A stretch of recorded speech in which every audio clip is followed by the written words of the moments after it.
cuenta, el atentado pues de las Torres Gemelas marcó una serie de situaciones y una serie de consecuencias que van a continuar durante todo el siglo XXI, ¿sí? Y que van a pues dar forma, como les digo, a este siglo, ¿no? Y ya hemos explicado un poco cuál es la tendencia, ¿no? Básicamente, lo que estamos viendo aquí en estas 3 semanas es algo sencillo, ¿no? Si lo ponemos en resumen. Estados Unidos es atacado por el grupo Al-Qaeda, grupo terrorista Al-Qaeda, en el año 2001. El 11 de septiembre, ¿no? Las Torres Gemelas, el Pentágono, como ya lo hemos explicado. Como respuesta a ello, ¿qué hace Estados Unidos? Invade Afganistán, porque culpa a ese gobierno de proteger al grupo terrorista Al-Qaeda, que era un grupo donde había mucha gente de muchas nacionalidades, ¿no? Habían árabes, libios, eh, pakistaníes, ¿no? Todos ellos musulmanes, ¿no? Entonces, como no hay un sitio de operaciones claro, se le culpa pues al gobierno de Afganistán de proteger este grupo y darle cabida, ¿no? Recordemos que en Afganistán, desde la época de la Guerra Fría, ya existen los muyahidines, estos que habían trabajado a favor de Estados Unidos en la guerra de Afganistán, pero del año 1978, ¿no? En el siglo XX, durante la Guerra Fría, y se empiezan a empoderar, empiezan a aumentar su número y empiezan a tener mucho más poder y controlan zonas en Afganistán. Y también aparece Al-Qaeda, ¿no? En un primer momento, Estados Unidos apoya a grupos como los talibanes, a grupos como los mujahidines y a grupos como Al-Qaeda. En un primer momento, Estados Unidos los apoya. Porque si recordamos una clase que vimos hace como 3 meses, durante la época de la Guerra Fría, cuando Estados Unidos se enfrentaba a la Unión Soviética en los años 70 del siglo XX, en Afganistán había un partido político que llegó al gobierno, que era de corte socialista. Y el presidente al-Nasir, no, al-Zair,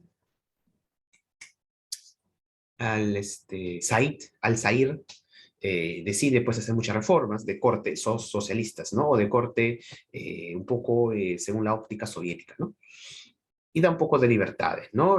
Algunas de las medidas clásicas que hacen el socialismo real, ¿no? Que es apertura de la educación, ¿no? Democratización de ese tipo de,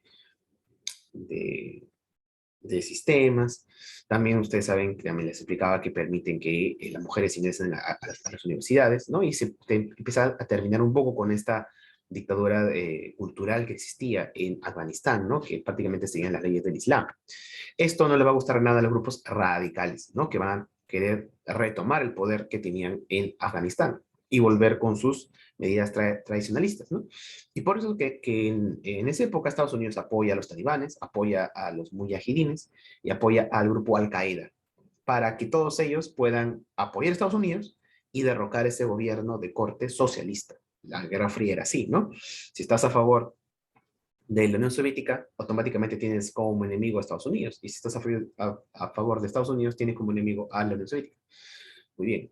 Entonces, ¿qué pasa con Afganistán? Estados Unidos apoya a los mujahidines, Al Qaeda, a los talibanes, toman el poder y se asienta una democracia, pero un poco más débil, ¿no? Y vuelven a retomar las leyes y los preceptos del Islam.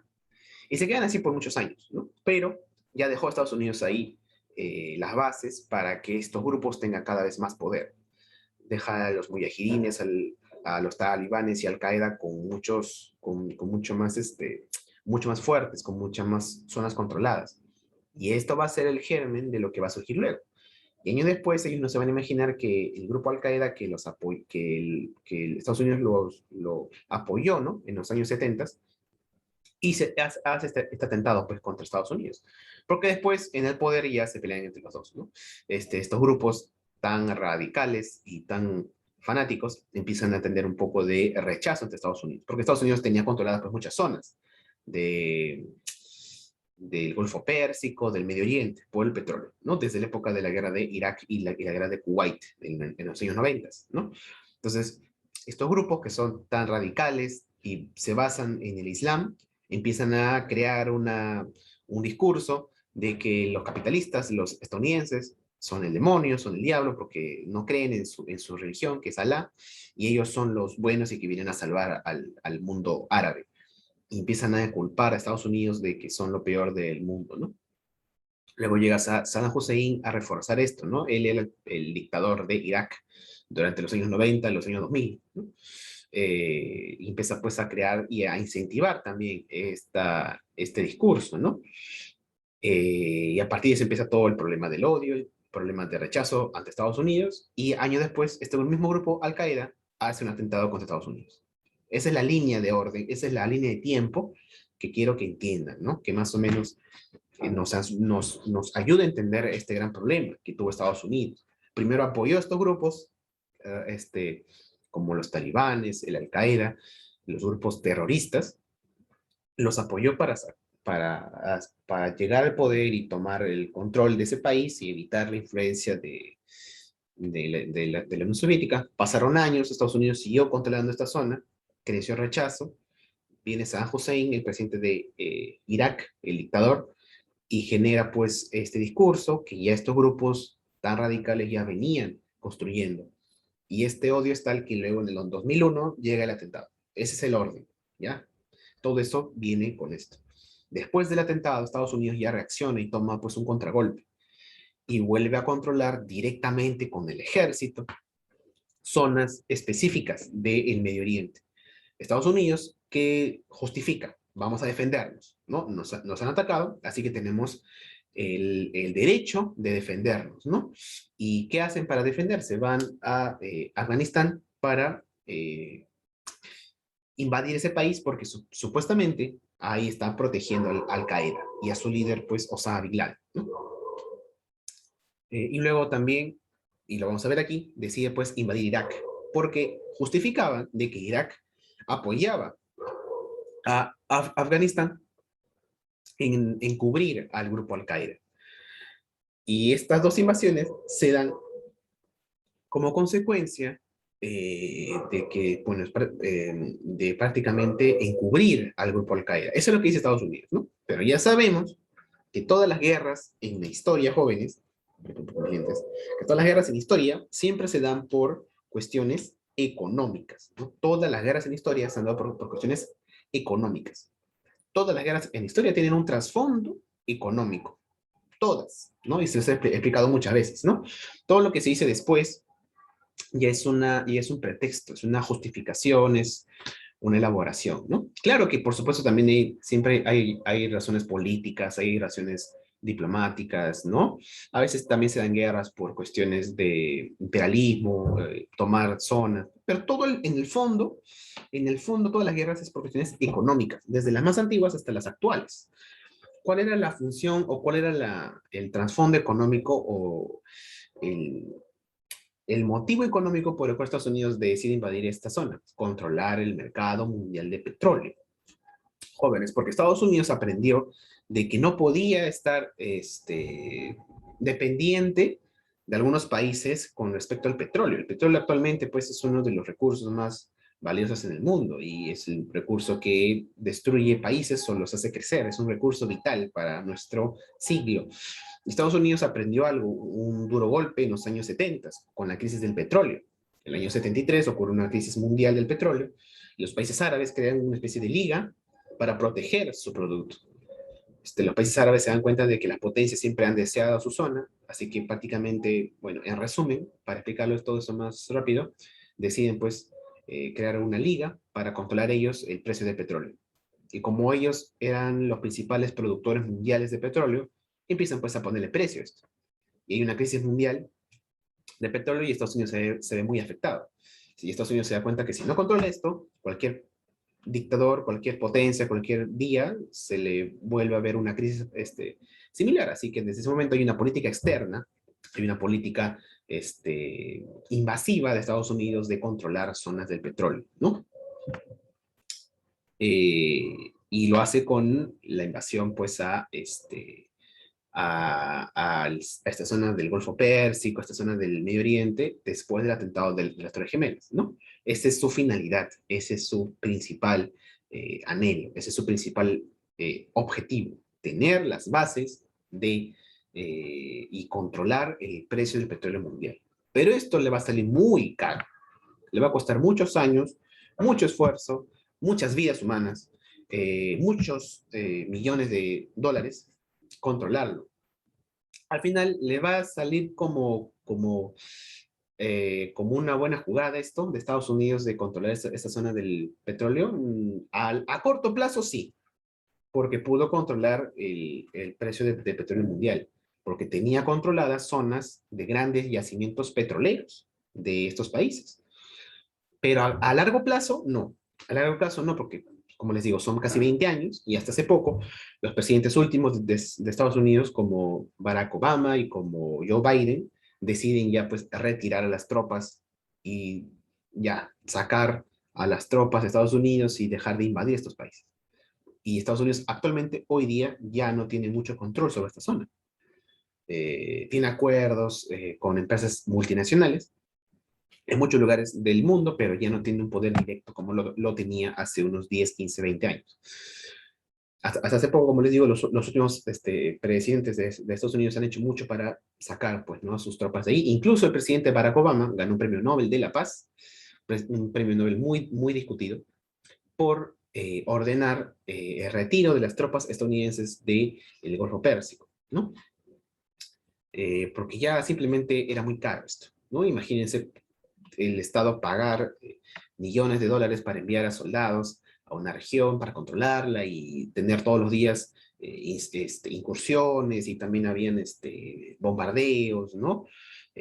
Habían pues delitos contra la población civil, ¿no? Fue realmente todo un caos esto, de 20 años, ¿no? Claro que acá no lo hemos sentido porque estamos del otro lado del mundo, ¿no? Pero ha traído muchas consecuencias nefastas, ¿no? Y eso también trae como consecuencia un problema que se va a desarrollar en un país cercano, que va a ser Siria, que va a ser todo un problema, pues, el problema más grave del siglo XXI se da con Siria, ¿no? Que sea un problema humanitario, que sea un problema social, que sea un problema económico, gravísimo, que ya lo veremos más adelante, que es un poco más reciente. Y con la crisis de los refugiados, ¿no? Que se dio la más grande migración de la historia de la humanidad con los sirios, ¿no? Con los refugiados sirios. Pero bueno, que se encuentra también acá en esta zona. El hecho es que esto se da como consecuencia. Estas invasiones de Estados Unidos de invadir por buscar el petróleo mundial se hacen pues con una justificación, ¿no? De Estados Unidos buscaba defenderse, ¿no? Entonces, estas invasiones, tanto a Afganistán como a la de Irak que vamos a ver hoy, se dan como consecuencia del atentado de las Torres Gemelas, ¿no? ¿Por qué? Porque Estados Unidos decía, pues, nos están atacando, vamos a ir a estos países para preservar y tratar de darle una solución a este problema que nos va a afectar a todos los estadounidenses. Entonces, ya vimos la semana pasada, cuando Estados Unidos decide invadir Afganistán, ¿no? Porque decía que tenía pues ahí encubiertos o escondido, o lo protegían al grupo Al-Qaeda y a su líder Osama Bin Laden. Pero después, 2 años después, en el año 2003, Estados Unidos da un nuevo pedido, hace un nuevo pedido, ¿no? Y ante la comunidad internacional, ante la ONU, Estados Unidos, su departamento o su cancillería, ¿no? Justifica y sustenta de que también Estados Unidos necesita controlar e invadir Irak. ¿Por qué? Porque según Estados Unidos, Irak tenía, o según su investigación y su inteligencia y su espionaje de la CIA, había encontrado que Irak y su líder, el dictador de Irak era Saddam Hussein, que estaba desde los años 90 hasta aquí, tenía almacenada en su país, en sus bases militares, armas de destrucción masiva. ¿Qué cosas son armas de destrucción masiva? Bombas atómicas. Desde el final de la Segunda Guerra Mundial, desde la creación de la ONU, se hizo muchos esfuerzos por parte de la comunidad internacional para tratar de reducir la producción y el mantenimiento de bombas atómicas. Y estos países, se empezó a conocer el nombre, ¿no? Se puso pues el nombre de armas de destrucción masiva a las bombas atómicas. Eh, claro, Estados Unidos junto a otras potencias mundiales dijeron, bueno, hay que controlarnos porque después de las bombas atómicas se dieron cuenta que esta arma era pues realmente un arma pues destructiva y era tan destructiva esto de las bombas atómicas que sabían que podían romper muchos equilibrios del ecosistema con una guerra nuclear. Eh, Algunos consideran de que si las bombas atómicas no fueran tan destructivas, la Tercera Guerra Mundial sí se hubiese dado entre Estados Unidos y la Unión Soviética. Pero ambas potencias siempre se mantuvieron así como que midiéndose y nunca llegó una Tercera Guerra Mundial en la Guerra Fría, porque ambos, en parte, una de las causas era de que sabían que una guerra nuclear entre ambas potencias iba a ser destructivo para el ecosistema, para el mundo, no solamente para la economía mundial, sino se caía el ecosistema mundial. Íbamos a entrar a una época de grave crisis climática. Bueno, hoy estamos en una grave crisis climática, pero si, con una guerra nuclear eso hubiese pues incrementado por 10. Entonces dijeron y calcularon, no, tenemos hoy día bombas atómicas en los años 60, ¿eh? Imagínense, en los años 60 tenían bombas atómicas que si apretaban un botón podían destruir toda la ciudad de Nueva York o de, o de Los Ángeles. Y la Unión Soviética tenía una bomba llamada la bomba Tsar, que imagínense, era 20 veces más potente que las bombas de Hiroshima y Nagasaki. 20 veces más potente, jóvenes. Si las bombas de Hiroshima y Nagasaki destruyeron una ciudad entera en segundos, ¿cómo habrá sido esa que es 20 veces más fuerte? Calcularon, ¿no? El radio de la potencia y destruía la ciudad de Los Ángeles. Para que se hagan una idea, jóvenes, la ciudad de Los Ángeles es el doble de Lima. Ya, eso podría, pues, en extensión, ¿no? Eso era capaz de destruir, pues, la bomba Tesar. Y esos jóvenes pasaron en los años 60. Si en los años 60, hace casi 50 años, habían bombas que destruían una ciudad como Los Ángeles, imagínense cómo será la tecnología hoy. ¿Qué armas habrán, pues, trabajando estas potencias que realmente, pues, uno de imaginar nomás ya te causa mucho temor, ¿no?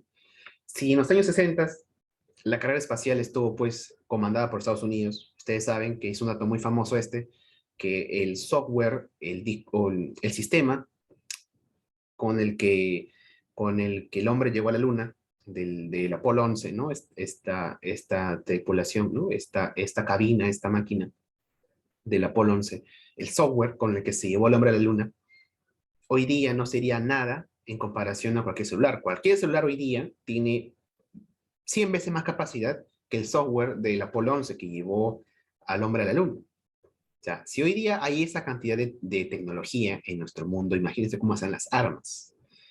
Eso las potencias mundiales lo saben. Si ustedes tienen curiosidad por ahí, y por ahí tienen algún tipo de pregunta o de curiosidad, porque siempre hay alguien que tiene un poco más de curiosidad sobre esto, pueden investigar sobre lo que es la DARPA, D-A-R-P-A, DARPA. Esa es una institución ultra secreta, ¿no? Que no salgo yo de conspiraciones y de que todo lo que hablo aquí es historia, es con fuentes, es verdad, ¿no? Es con lo que se investiga. Hay algo llamado DARPA, que es una institución ultra secreta que existe, ¿no? Como les digo, aquí no hablamos de especulación, ni de yo creo, ni de me parece una teoría, ¿no? Sino hablamos de historia real, ¿no? De lo que se ha averiguado con fuentes, ¿no? Toda historia, todo lo que yo les digo es con fuentes, con pruebas. Muy bien, hay algo llamado DARPA, que es algo así como un instituto similar a lo que es la NASA para la investigación espacial. Igual Estados Unidos tiene algo llamado DARPA, que es un instituto que se dedica a la investigación, pero militar, que construyen armas. Intentan pues también crear nuevas armas, ¿no? Y la DARPA es una institución experimental que en secreto crea pues y se dedica pues a investigar la creación de nuevas armas, ¿no? Muchas de ellas de destrucción masiva.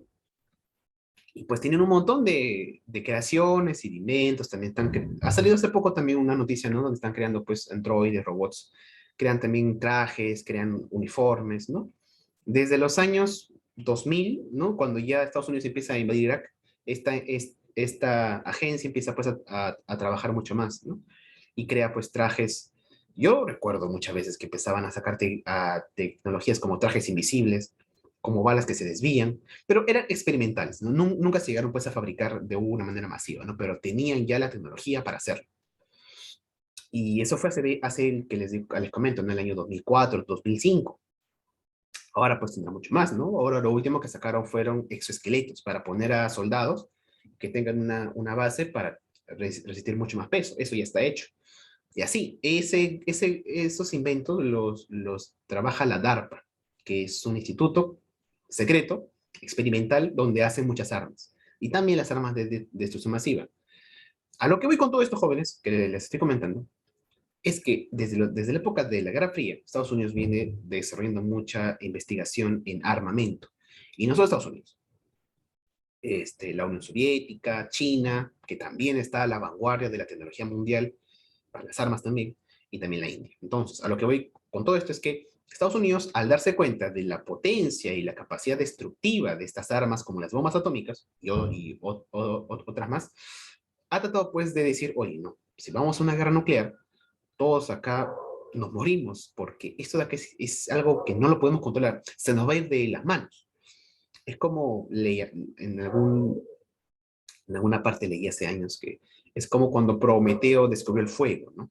Se te va a ir de las manos, ¿no? Ustedes saben que la leyenda de Prometeo es este griego, este dios que le robó el fuego a los dioses y se le entregó a las personas, pero después este mismo lo castigaron porque el fuego ya se fue a todos lados del mundo, ¿no?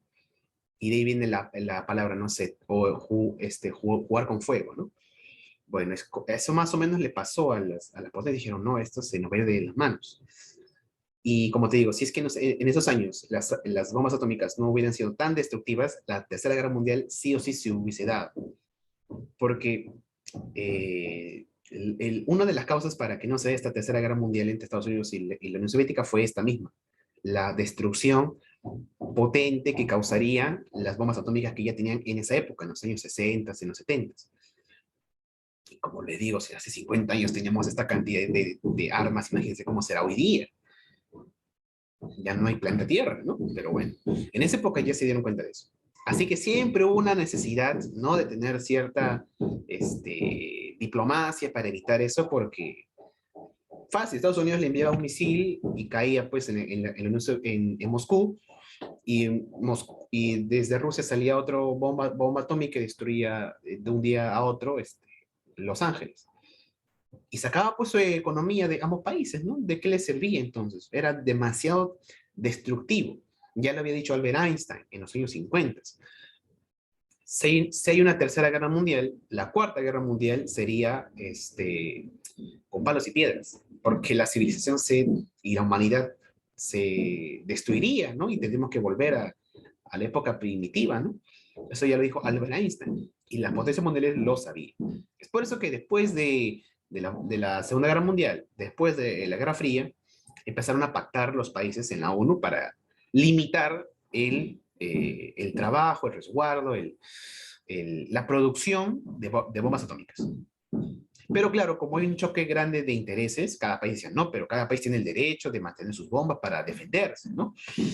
Estados Unidos también fue acusado porque dijo, bueno, ya los países, no, ya dejen, paren la mano, ya no hay tantas bombas atómicas. Pero, hey, Estados Unidos, tú tienes atrás en tu país 20 bombas atómicas, y a nosotros nos dice que no tengamos. Entonces dijo, bueno, ya hay que regularlo. Que no tenga muchas, entre comillas, ¿no? O hay que controlarlo, mejor dicho, ¿no? Que cada país sepa cuántas bombas tiene. Así que Francia tenía unas cuantas, Inglaterra también, Estados Unidos, después China, la India, Rusia, ¿no? Pero en ese club del control no estaba Irak. Y en Irak estaba pues este dictador, Saddam Hussein, que ya hemos hablado hace unas clases. Este dictador, Saddam Hussein, buscaba eliminar todo tipo de injerencia estadounidense en su región, ¿no?